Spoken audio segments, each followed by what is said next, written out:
On today's show, we'll tell you who we're targeting at the NHL Trade Deadline and what will Celebrini's market look like when Series 2 drops next week. This is episode 41 of the Hockey Card Haven podcast. Let's dive in.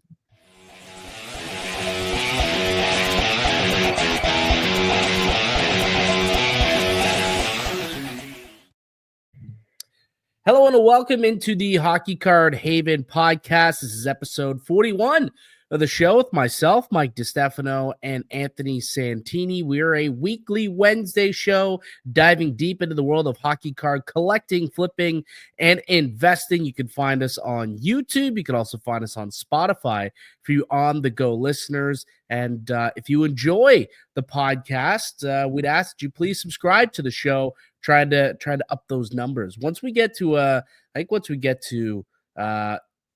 call it 2,500 subscribers, Anthony, I think we have to do some sort of giveaway. So once we get to 2,500 subs on YouTube, we'll have to do a giveaway for sure. And so in order to make that happen, those watching got to sub up and be a friend, tell a friend about the Hockey Card Haven podcast. What's going on, buddy? How you feeling today? Pretty good. Good start to the day. I actually finished a bunch of homework, a little bit out of the norm because usually I like to get a little extra hour or two sleep in on my day off, but woke up a little early, had a coffee, finished some homework, got some prep done out of the way, and now I'm just ready for the day. Pretty far. Yeah, you feel really good about your Bruins losing to your Maple Leafs. Is that why you just feel great today? So good. I had to wear the Leafs hat, actually. I mean, speaking of that game anyways, what an outstanding game. Every time the Leafs and Bruins go at it, you cannot count either team out.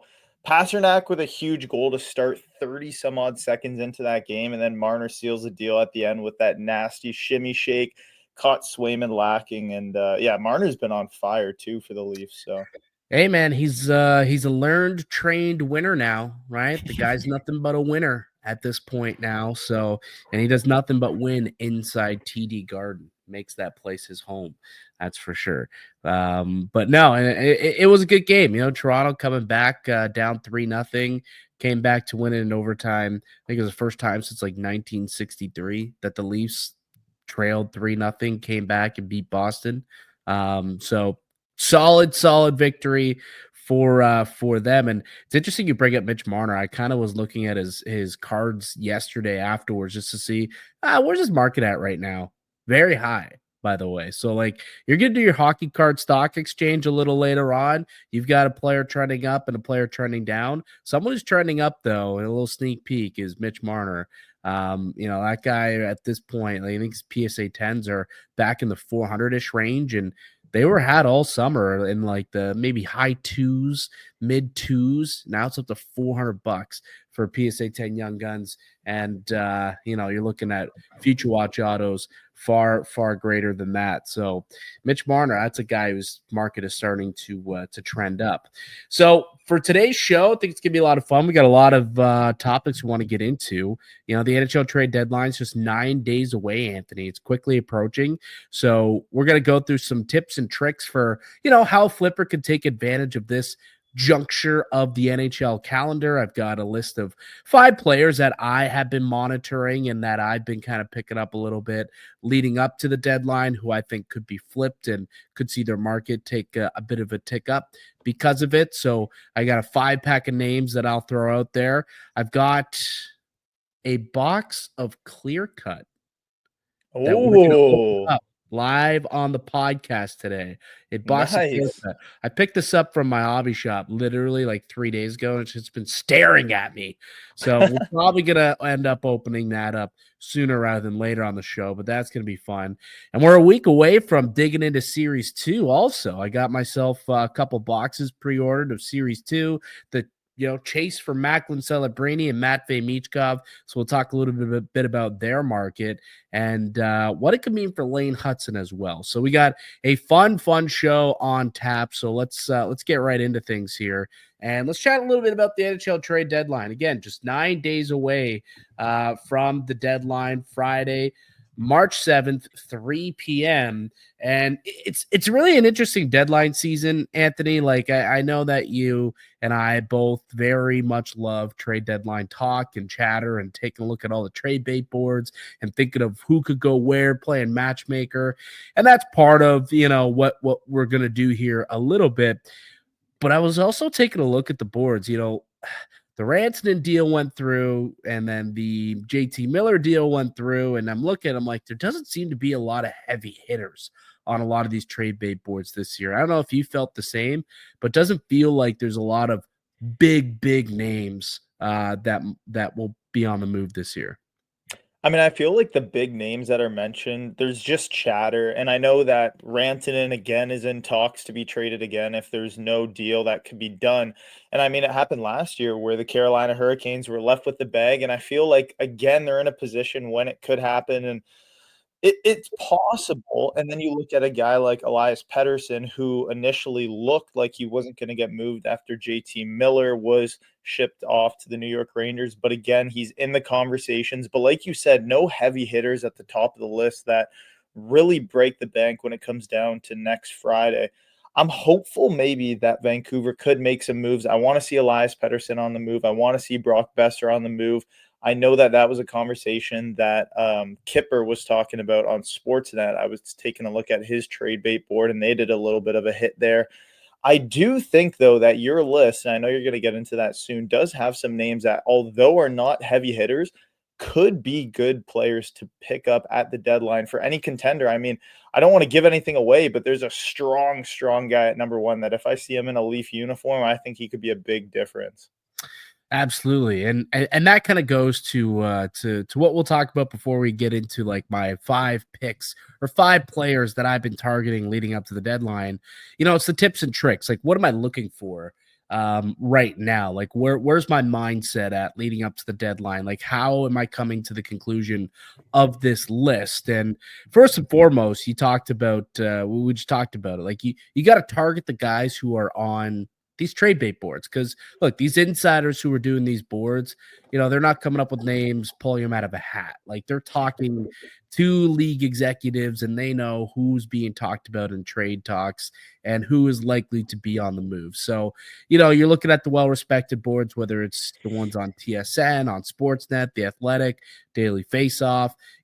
Just take a peek through there and see and find the players that are on those boards. Those are the guys who are most likely to be dealt. Therefore, could see a little uptick in their markets with them going to a new place. The second tip that I would give is, target players who could be good fits for the best teams. So players that you think, or teams that you think are going on a long Stanley Cup run, who could they potentially be targeting? Right. So whether it's, the Colorado Avalanche, or it's the Florida Panthers, the Vegas Golden Knights, the Winnipeg Jets, the Washington Capitals, who are good fits for those teams. Those would be guys you could consider potentially targeting at the deadline, and maybe stock up on their cards if you think that they could go on a long playoff run. And then also, I think stay tuned to what the insiders are saying. That's kind of my third little tip and trick here. Who's linked to who. So whether you're listening to podcasts, you're listening to insider trading on TSN, or you're reading things on The Athletic, keep in tune with what's being said about the trade market, and it kind of could help you a little bit. Like, for example, last night on the Leafs and Bruins broadcast, they talked about a couple of players that the Maple Leafs could be interested in. Those players are going to be on my top 5 list, Anthony, because they check off a lot of boxes for what we're looking for in terms of guys who could succeed in this market. Next, I would say, identify the players who could use a change of scenery as well, and have been trending downward, and maybe a trade could turn around their year, turn around their careers, perhaps. I have one of those guys on my list. And then, as always, like, guys who can put the puck in the back of the net and produce offensively, those are usually the people that we see big jumps in their markets. So goal scorers are always ones to target as well. So that leads me, Anthony. And actually, before I move into my top 5 list, is there anything you can think of that I missed for any tips and tricks to what you're kind of targeting heading into the deadline? I mean, I think you grab some of the most important points. I think where a player could get traded to obviously makes a massive difference. If you have a guy getting traded from the Toronto Maple Leafs to a smaller market team, maybe to like Chicago, that's just in a rebuild, maybe that's not a player you want to target come trade deadline. But if you're looking at a player like, and I know he's not on your list, but I'm going to get into it later, Seth Jones, a guy who isn't on a contender, wants to play for a contender, will probably play big minutes in power play one for a contender if he were to be traded. That's the kind of guy that I would want to keep my eye on. And like you said, that final point, which we continuously talk about, target goal scorers, because those are the guys that really drive the needle. They push the hobby and all the prices. You know, when they score goals, the numbers 30, 40, 50 goal scorers are going to be the guys that really you see those increase in percentages. Especially when they're scoring goals in the playoffs. That's really when you start to see a big uptick in markets. Go look at Dakota Joshua's market from last April, if you don't believe me. You know, that guy went from being $1, $2 young gun to selling easily for 5, 6, 7, 8, $5 to $10. Easy peasy all day long. Because of a really hot April. So you're kind of targeting guys who could be in that ilk this year. All right, so here's a list of my 5 players that I've been targeting leading up to the NHL by using the criteria that I just laid out for what I'm looking for out of players heading into the NHL trade deadline. So first and foremost, the player at the top of my list, I've got Brayden Schenn. And the reason why Brayden Schenn is number 1 is because the Toronto Maple Leafs are reportedly heavily interested in bringing in Brayden Schenn, the captain of the St. Louis Blues. And Brayden Schenn's a player that, you know, I don't think he's going to necessarily put up the most offense out of anybody who will get traded on deadline day, but he's a guy who could score an important goal for the Maple Leafs. You know, he plays the right way. He plays playoff style hockey. He's won a cup before, and I just think that he'll be able to score at some point a couple of goals here or there, provide that depth scoring if he lands in Toronto. But this is certainly more of a speculation ad where it's, hey, if this guy ends up getting drafted or getting traded to the Maple Leafs, you're gonna see a jump in his market. I'll never forget, you know, there was a card show a couple of years ago, and on the Friday before the Ryan O'Reilly trade went down, you could get a Ryan O'Reilly Young Guns for about $10. You could get it for $10 all day long. Then he gets traded Friday night to the Toronto Maple Leafs. You show up to all the card shows later that weekend, Saturday, Sunday, all of a sudden that was a $40 Young Gun just because of the trade.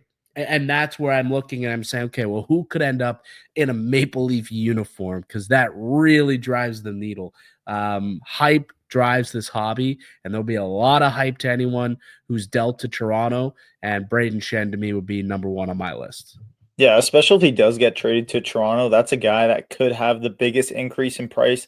If the trade goes down, I think there's a lot of room for his prices to grow too. You don't really walk around shows and see a lot of Brayden Schenn cards, but if he gets traded to Toronto, they're going to come right out. And we saw that happen with Anthony Stolar's cards, where when you're walking around shows, you don't see it too much in the dollar bin. You don't see it in the showcases, but you could bet your bottom dollar that if Brayden Schenn gets traded to the Toronto Maple Leafs, we're going to start seeing a lot of his higher end cards start coming out. Yeah, absolutely. He's a 2010, 2011 Young Guns, by the way. So that's the set that he is in, which I believe is the same as Nazem Kadri, if I'm not mistaken. So that's what you'll be looking for Brayden Schenn, 2010, 2011 years. All right, number 2 on my list is Rickard Rakell. And I'll be completely honest, I didn't realize how good of a bounce back year Rickard Rakell was having in Pittsburgh. It has not been a good season for the Penguins at all, but at least Rakell has bounced back quite nicely. He's got 25 goals, 49 points through 59 games this year. And again, we're targeting goal scorers and we're targeting guys who are on trade bait boards and guys who could get dealt and play a significant role on a team on a playoff run. And I feel like Rickard Rakell is kind of that guy. Like Pittsburgh, they're not making the playoffs. They need to move on from guys like this. And he's his contract is definitely tradable. And I think if he lands on a team like a Washington, or if he ends up, with LA or with Vegas or wherever he ends up, I think he could play a significant role. And, I think Rickard Rakell is someone who I'd be targeting for sure. Super, super cheap card at this point as well. Yeah, especially with the way he's playing too. I think his Young Guns is one of those cards that you could look at and say that it doesn't reflect how well his play is because it's so cheap. I was actually looking the other day because I saw one for sale, a Rickard Raquel Young Guns exclusive ask of $75. And I was thinking to myself, that's pretty cheap for a guy that could and probably will get moved at the deadline. Come to find out, in December sold for $23, and just a couple weeks ago sold for $44 Canadian. So still cheap for Raquel, for a guy that's playing so well. Maybe getting that Crosby bump, and that's where that production's coming from. But if he does get moved at the deadline to a contender like a team like Washington, which I personally think is going to go pretty deep, actually, slight prediction, maybe making the Stanley Cup Finals in my eyes, but I do think that Rickard Raquel is a guy that you should be picking up ahead of deadline. Ooh, a little prediction there. You're thinking that they're going to come out of the East, the Washington Capitals? I got my eye on them. I got my eye. All I right. got a little bit of funds on it too. Actually, just grabbed plus 800 last week. So I like it. I like it. I like it a lot. Yeah, he's a 13-14 rookie class. So, if you want to, start picking up some stuff. And the thing that's great about the 13-14 class is there's some Panini products too. Like he's getting totally certified. He's got some Panini contenders autos. He's got some silver prisms and select and all that. So you could pick up some decent cards of Rickard Raquel in a 13-14 rookie year. All right, third on my list, I've got Scott Laughton. Similarly to Braden Shen, it's a guy that the Toronto Maple Leafs are reportedly heavily interested in.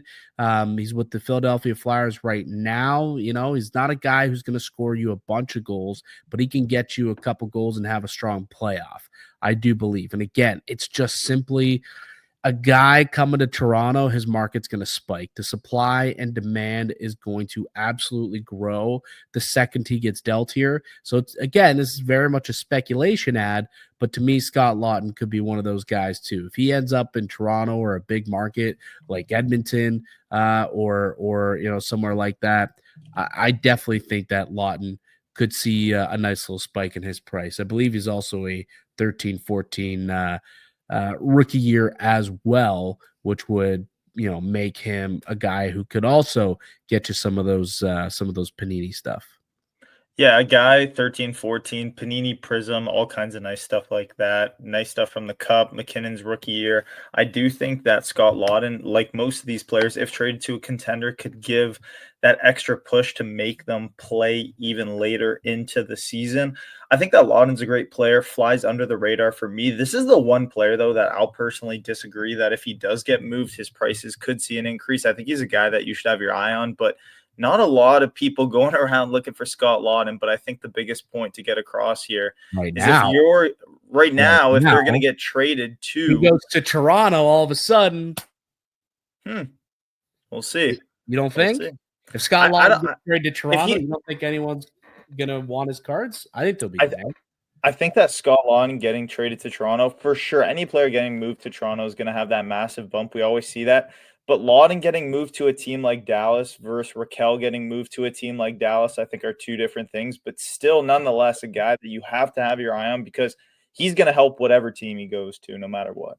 Well, it's a speculation ad, and I'm speculating that he ends up in Toronto. And the cards are so cheap that you can definitely make that. You can easily make that bet. And like I'm looking right now at a Scott Laughton card, like a rookie patch auto. Look at this rookie patch auto for $8.99. It's just a beautiful card. Like I'll take that all day for $10. Scott Laughton. Oh, yeah. It's a nice little patch. It's got an autograph right there. What's it at? A 375. I mean, it's just a nice card for $10. So, if he ends up in Toronto, all of a sudden, it's probably a $20, $25 card. It'll jump and double overnight. So again, these are all speculation ads. That's what they are. They're all speculation ads. And, we'll see if we'll see if these actually come to fruition or not. But next on my list, I'm looking at John Gibson. So John Gibson's a player who I like. There's been a lot of smoke about Gibson potentially going to Edmonton. And if that happens, Johnny Gibson, the goaltender for the Anaheim Ducks, I think he could see a resurgence in his hockey card market.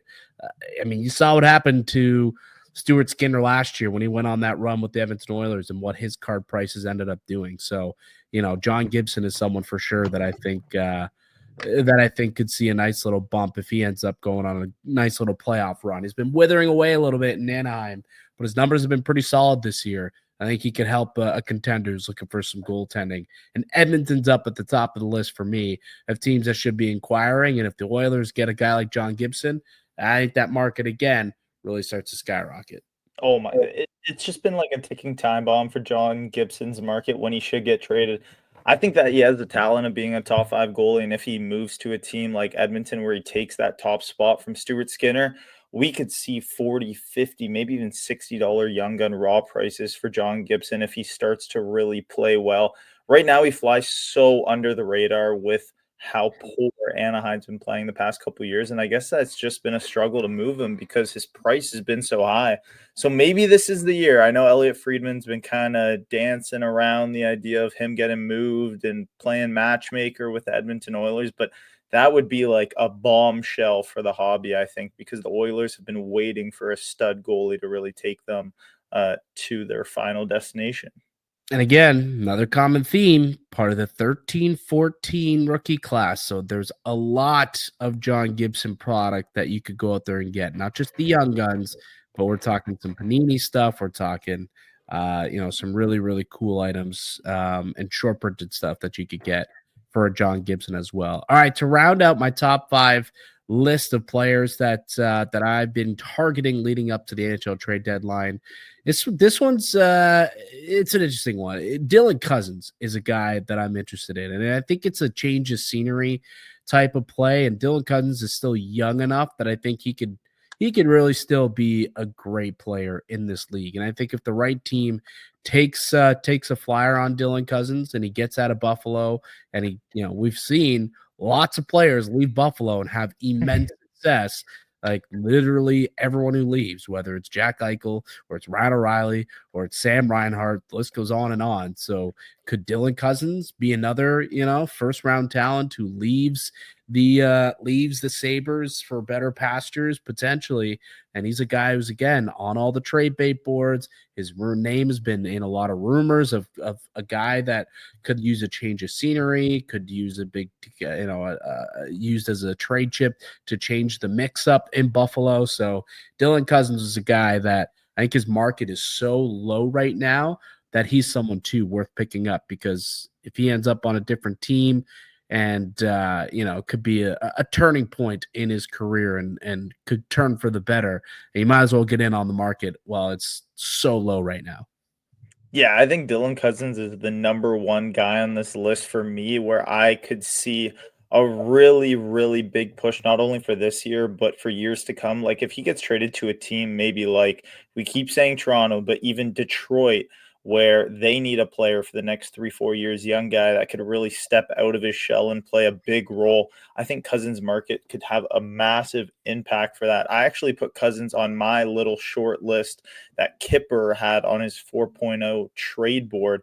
I had Dylan Cousins, my eye on him. I also had Sam Bennett, a guy who I think would be a perfect fit for the Toronto Maple Leafs. I think the Leafs need to trade for Sam Bennett. I know that he's up for contract in free agency. Why would the Panthers trade away Sam Bennett, though? If you can't agree on a deal, I think same situation like Mikko Rantanen. If you can't agree on a deal and you can move them, I know it's not in their best situation. I know they're a contender, but if you feel you could get that defenseman, I mean, even Sam Bennett maybe going to a team like the Columbus Blue Jackets, they could get a deal done. I know Florida's looking for a defenseman. Elliot Friedman popped up a crazy scenario seeing Matthew Tkachuk swapped for Seth Jones. I thought it was ridiculous. I don't even know why he said it. I thought it was crazy. I don't think they would ever do that. No, I don't think that. No, Friedman came up with that? Latest podcast popped up the idea, and he kind of just had his sort of, keep your eye on this. Jones has any value. Like, I literally don't think he has any value at all anywhere with that albatross of a contract. Yeah, Like, I there mean, has to be some significant retention for a team, I think, to look at that deal. Like, I don't know. I'm not a big Seth Jones fan. He's been pretty average over the last few years. You're not giving up a Mac Kachuk. That's absurd. I Bennett, know. possibly, but even then, if I'm Florida, I'm probably not making that deal. I'd rather roll the dice with Bennett, but I don't know, man. I mean, maybe, possibly. I think there's like a 2% chance that they trade Sam Bennett. I think they want to extend him and have him play there. I don't think they'll even think about trading him, but potentially, possibly, it's always on Time the will table. tell. There's always some trades that kind of pop out of nowhere where it's like, really?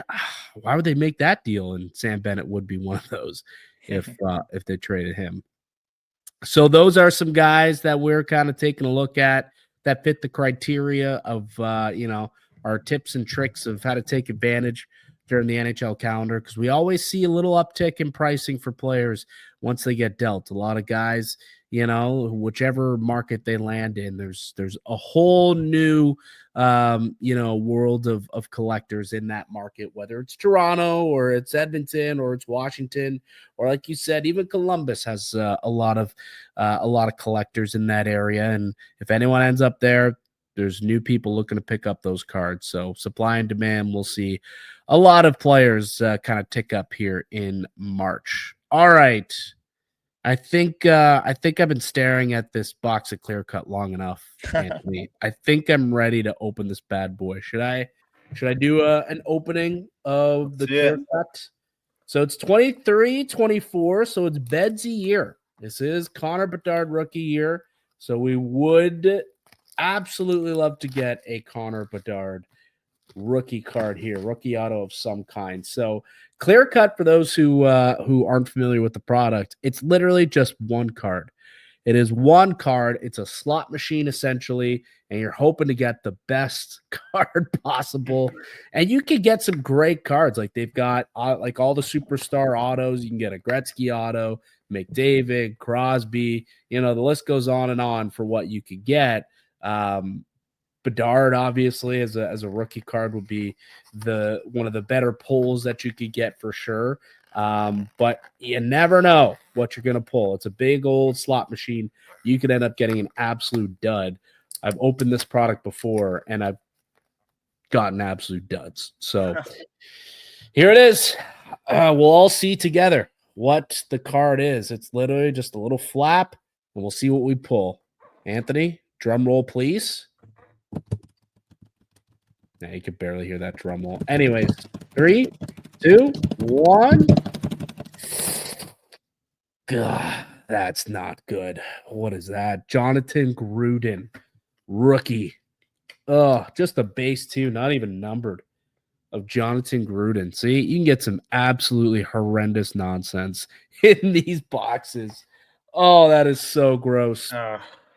That's the problem with Clear Cut, man. It's one hitter. It's an absolute slot machine pull. You can get a card that's worth thousands, or you can get a card that's worth about $3. We got the $3 card, unfortunately, in that pull. I don't even think he's in the NHL right now. This player, Jonathan Gruden. Yeah. Not a good one. That's just money down the tube. But hey, I was itching when I was at the card shop to open something, and you win some, you lose some. That was a big L. Maybe next week when I open up some Series 2, Anthony, I'll end up with some better luck. So let's get into that, because we're a week away from Series 2, and the chase for Macklin Celebrini is upon us. Matvei Michkov, another young gun that is going to be heavily collected for sure, heavily sought after next week. I would say those two definitely are the big ones. It's an okay class. Like, I think you got those two heavy hitters, and then it really does kind of fall off after that. But we're seeing some pre-sales, Anthony, for crazy money right now on eBay. Like, you went and you took a look at what these were pre-selling for. Explain to the people the wild numbers we're seeing. Yeah, it's nuts right now. And I think Macklin Celebrini obviously headlining this set, which It kind of gets me thinking I want to open up a box next week too. So Macklin Celebrini right now pre-selling for $350 plus shipping on eBay. Obviously, we all know and understand how crazy those release day prices are. I do think that Celebrini's market will for sure see a decrease in value after that, but pretty healthy to see that the number is so strong for Macklin Celebrini. Also, looking at Matvey Michkov, the number 2 for this set, pre-selling for $285 plus shipping on eBay right now. I do think that that is very, very overpriced considering his performance this year. A little bit underwhelming, while Macklin Celebrini actually exceeding expectations. So I've been really pleased with how he's played this year and makes me even want to go rip a box. So two big hitters, two massive hitters, and I think this is going to be a strong set in my personal opinion. Yeah, we will always remind people, do not buy cards on pre-release and don't buy base Young Guns also on release day, because these do nothing but absolutely tumble. Just look at what happened last year. Connor Bedard base Young Guns were like $1,000. Raw, ungraded base Young Guns were going for $1,000 on release day. And Anthony, I'm just taking a look on eBay right now. I'm seeing, all right, what were raw Bedard Young Guns going for now? And we're seeing them down $300-400. A PSA 9 just sold on February 25th for $311. So yeah, you might want to hold off on splurging. Was it 385 right now? 350 for Macklin Celebrini? What would you rather? Macklin Celebrini raw Young Guns or a Bedard PSA 9? What would you prefer? I'm gonna go with Bedard. I mean, I still think that his performance, although hasn't been great this year, I think that there's still that opportunity a couple years down the road. Now, almost you feel like should be the opportunity to buy low on him, but we haven't seen a massive decrease in price. I'd say that his prices have kind of staggered. Obviously, a lot more pop counts popping up on that PSA 10, but for me personally, it's got to be the Bedard. Yeah, well, I'm looking at a raw sale for about $270. So if your Michkov's 285, I'll take a Bedard at 270 over a Michkov at 285 all day long. So a reminder to people that these pre-sale prices are quite expensive, and we're going to see some expensive ones on release day. Hold your horses. Hold your horses, especially when it comes to the base cards. This stuff's going to come down. It's going to come tumbling down, and I think it'll probably, like, I think Celebrini will be able to garner like a decent price, probably in the 100 to 150 range for a few weeks. I think we could see that, similar to what we saw with Lane Hutson's pricing. But when it comes to Michkov, yeah, like that's going to be, I don't know, like a $40-50 Young Guns, I would imagine, like not too long after release. Like he started off hot, but he's kind of cooled down. And it's a team that's not going to the playoffs. There's not a lot of fanfare. And he's no longer even top 3 in the Calder odds. Like he's kind of cooled off immensely. And, that's also something that you could take a look at when you're thinking about investing in rookies. Macklin Celebrini right now, he's the leader of the pack in the Calder race trophy odds, on most sports books, like Macklin Celebrini at minus 350, right? Lane Hutson's next, coming in at plus 390. But you want to get to Michkov, he's now dropped all the way to 4th best odds. So, his lure has certainly dropped off a little bit. So I don't think that price is going to stay high very long. I think we'll see a pretty steep drop off for Michkov. So if you do open up Series 2, I would recommend you sell that thing as quick as possible. Oh yeah, for sure. Without a doubt, without a doubt. What are you doing with Lane Hutson cards, Anthony? Because I am of the belief that with Celebrini set to come out here in Series 2, you're getting a whole new crop of Young Guns. I don't know how much love there's going to be on Lane Hutson moving forward. I think that the time to move Hutson is now, before Series 2 comes out. You got about a week where there's still, some fanfare. It's still a card that people can go and get. But once Celebrini hits the market, I think that'll end up being kind of the new kid on the block, and I think we'll see some people start to steer away from Lane Hutson and won't be as robust as a market moving forward. Yeah, I think that Hudson's market, it's almost come to the point where you need to brace for impact if you are a big collector or investor. Like you said, with Celebrini's cards coming out too, you're going to start to see more people transition into Celebrini cards, collecting him, because this is where the start of all his cards coming out. Obviously, we saw Opeachy come out last week, one of his first rookie cards. Got to look at that. But with Lane Hutson, I made a little bit of a graphic here to show everyone to compare what his prices are at right now. His Young Guns Raw are selling for around $130 Canadian, which I still found is very high relative to some of the better players in the league. I think that his Young Gun PSA 10 selling for around $600 Canadian, down from around 30% when we remember that massive craze at the CSC trade show at, I believe it was in January, where everyone is going crazy for Lane Hutson. I do think that with Macklin Celebrini coming out now, the clear front runner for the Calder Trophy, Lane Hutson's prices will continue to dip over the next 2 months. Especially like they're not going to the playoffs. So he's not even going to be, by the time Expo rolls around, Lane Hutson will not be playing hockey, right? He'll be done. He'll be golfing. Same with Celebrini, but Celebrini at least will be the new, fresh, shiny new toy in the Young Guns market. So yeah, I think that there'll be quite the impact on the Hutson market once Series 2 drops next week. You wanted to talk a little bit more about it though, and talk about Hudson's pricing compared to some of the other top defensemen in the NHL. Yeah, and I made this little graphic just to visualize some of the differences of how Lane Hutson stacks up against three of the best players. Arguably, I wanted to maybe throw Dahlin into this discussion, but with how well Renski's playing right now, I feel like it's no doubt this is a three-headed monster.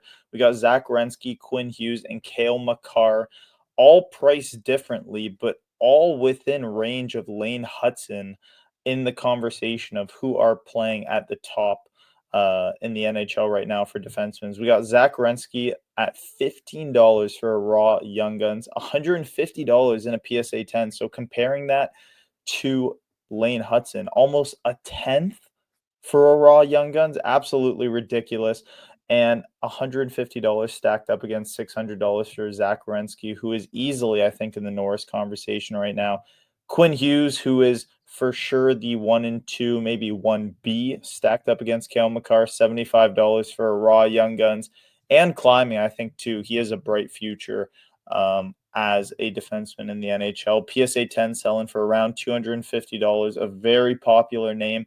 But even still, a player of this caliber selling for $250 in a PSA 10, still surprising to me, still very low. Obviously, he's hurt right now, and they are not really in contention as a top 5 team to win the Stanley Cup in my eyes. I do think that they'll still end up making the playoffs.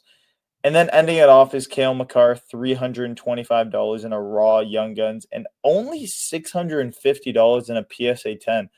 Really surprising to me because of the percentages from a raw to PSA 10.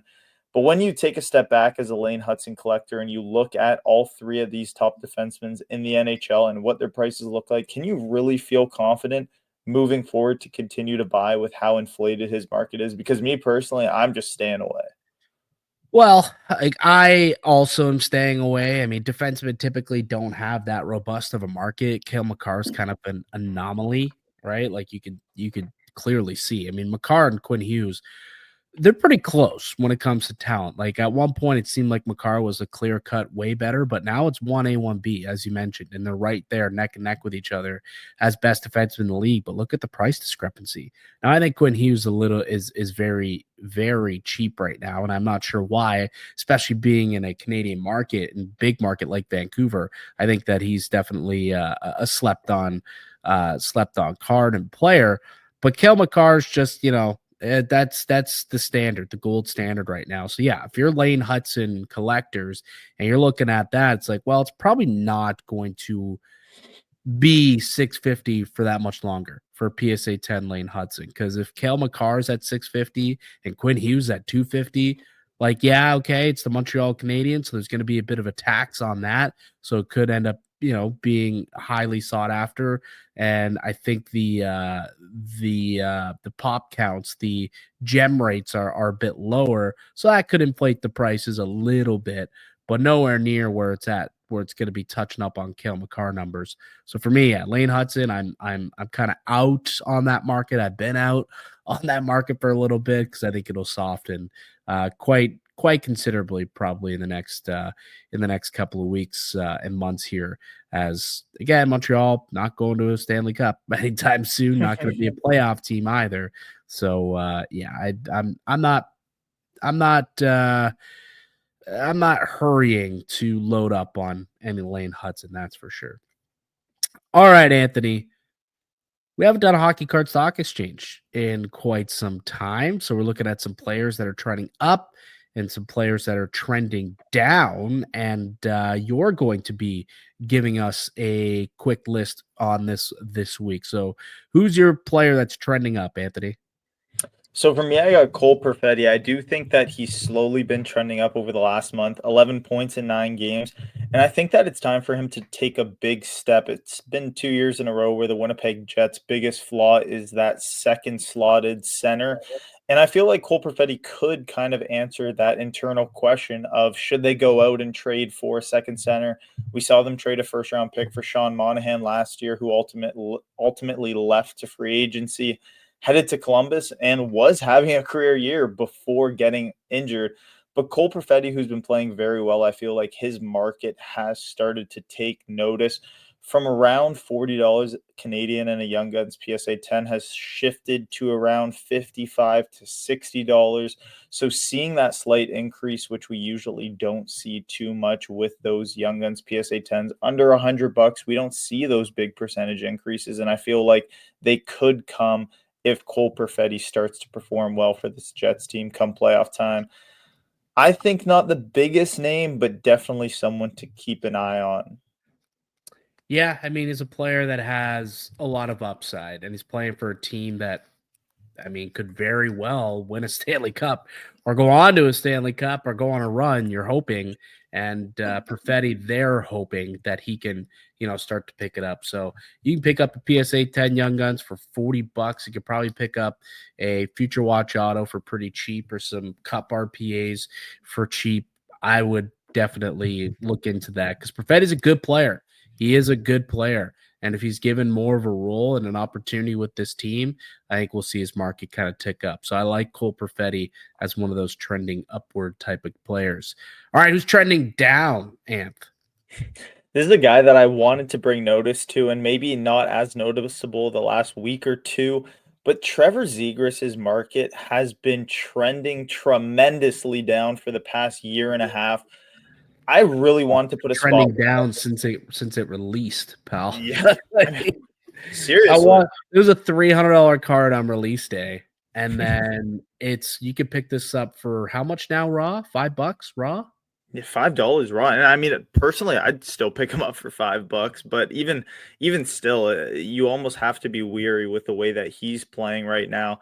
His PSA 10s are averaging for $55 to $60, which I find absolutely ridiculous.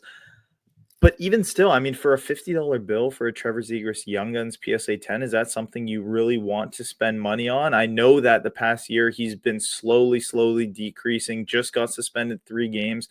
And ever since he's come back from that injury, he hasn't really looked the same as he did from 2 years ago. So it's really sad if you're a Trevor Zegras collector right now. Well, and now he's suspended too. So Right. just on top of all of that, and then he gets himself suspended. Yeah. Bless you. Not a good spot for Trevor Zegras. He might be a guy too, like, who's similar to like a Dylan Cousins, who you could target for $5, target him really cheap right now. And then if he ends up getting dealt at the deadline, kind of change the scenery, and you see that trajectory really start to turn his career around. He gets some confidence back in the new spot.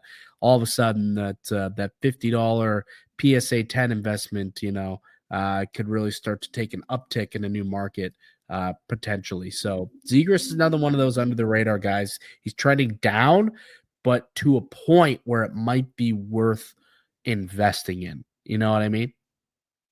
I mean, I'd agree. It almost comes to the point where you say, okay, how can I not buy this guy? Like, if I'm going to go down with the ship, I might as well go down with the ship at the price that he's at right now. $5 for a raw young gun. Like, how much cheaper can he really get? Can he become a dollar young gun? I don't think so. If he does, I mean, you almost might as well back up the Brinks truck and just start loading up Trevor Zegras cards in exchange for cash. It's someone I have my eye on. I do think that he is talented, but ever since that contract negotiation where he missed the start of the season, missed training camp, it's just been a massive, massive downfall for Zegras Young Guns and Zegras collectors. You know, I picked up in $1 Young Gun the other day in a dollar bin. Andre Kuzmenko. Talk about Wow, another guy. Quite a fall from grace. Like he was going for like 30, $40 when he first came out, like pretty solidly. And yeah, he's been absolute trash ever since his rookie year. And yeah, I found him in a dollar Young Gun bin the other day. Picked it up. Definitely picked it up. Which leads us to the pickups of the week, Anthony. You're at a show this weekend, were you not? A couple shows? No show this weekend, but I did grab a couple things in the mail and have some more things on the mail. Finally was able to get this in the mail, the Robert Thomas Future Watch Raw. Pick that up. More of a speculative play. I do think that he is a player that you can buy, hold on to, and hopefully, there we go. Hopefully see that increase in price. I feel like he has that Nico Hischier potential where so very cheap, and then ultimately has that breakout season where everyone starts to notice him. So that was my first pickup. Nice.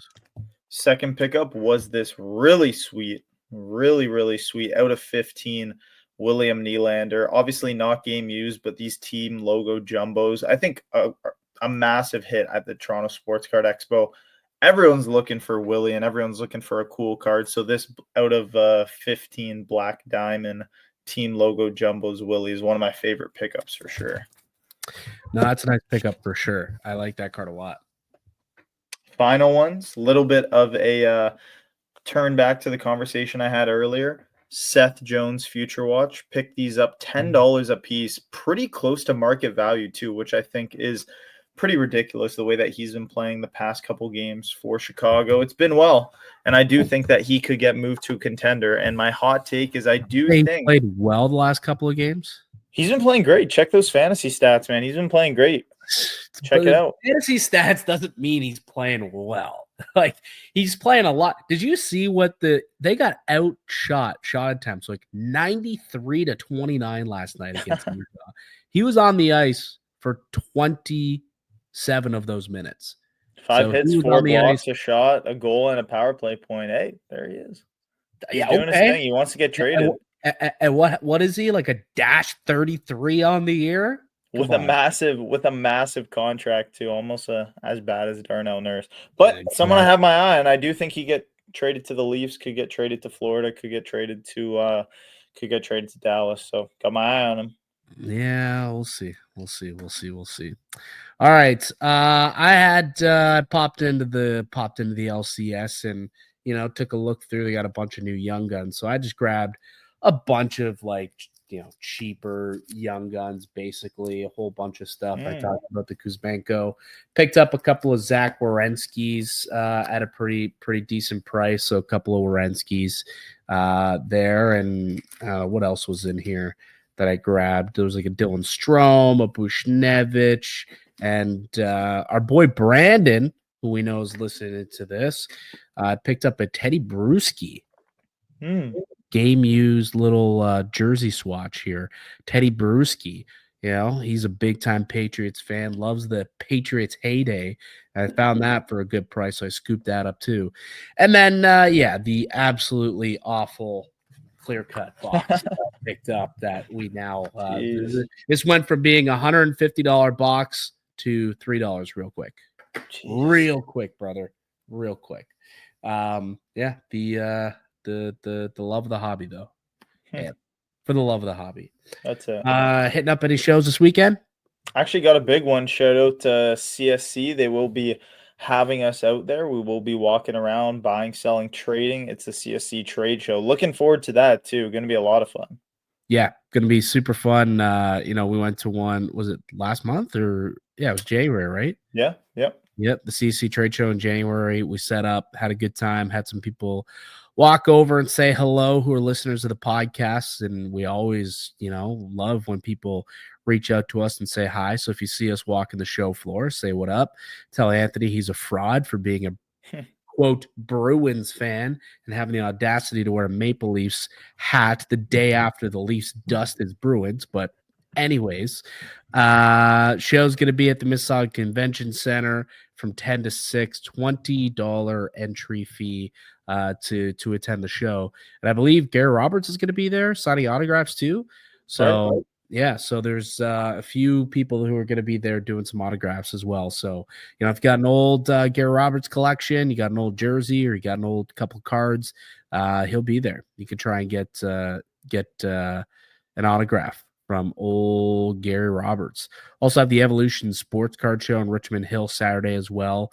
And then CSC, yeah, it's both Saturday and Sunday. They're doing a trade night Saturday night as well after the show from 6 to 9 p.m. Also at the convention center. So, yeah, if you're going out to the CSC, should be a lot of fun. I believe I'm going to try and make it out there. I know you will for sure. I think our boy Brandon trying to make it out there for the Sunday show, but should be a lot of fun.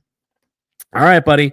I think that's going to do it for us this week on the podcast. I'd like to thank you all for listening and supporting the show. You can subscribe right here on YouTube, and you can also subscribe to us on Spotify as well for you on-the-go listeners. We'll be back next Wednesday with another episode of the Hockey Card Haven podcast.